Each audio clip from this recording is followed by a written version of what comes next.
5:34 right now, and where Kathy is just one of several areas flooding, and where flooding is a big concern still. Yeah, another spot we're keeping an eye on, Greens Bayou in northeast Harris County.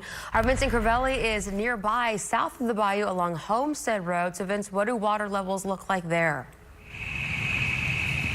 Well, Lisa, good morning. It's clear to see that their water has been pooling in the streets here for hours. As Kathy had mentioned earlier in the broadcast, there is a little bit of rain that's going on right now, but nothing like it was yesterday. Now, I do want to mention that a couple of drivers we've seen test their luck and make it through the street here, but most small vehicles would not have a chance. It looks like a truck right now is going to slowly make its way through the water. I've seen other vehicles of a similar size make it through the water here, but again, if you're not in a large SUV or any kind of truck, you're not going to make it through the water. I've seen at least a dozen vehicles turn around once they got to about this point where the truck's at right now. They realized it wasn't worth it. They started reversing and actually getting out of the road here, because once you continue down that path, you'll see that water just creeping up higher and higher on the truck. Right now, it's at the exhaust pads coming back, knocking back where the debris are. You see the truck put on his lights. He's thinking about it. He's considering, am I going to make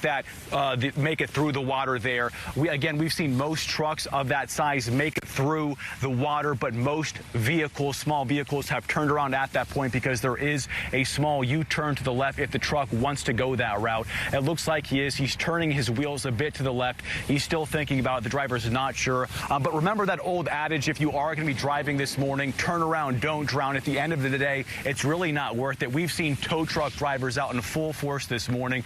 There still are some vehicles on the roads that were abandoned yesterday because of that high water.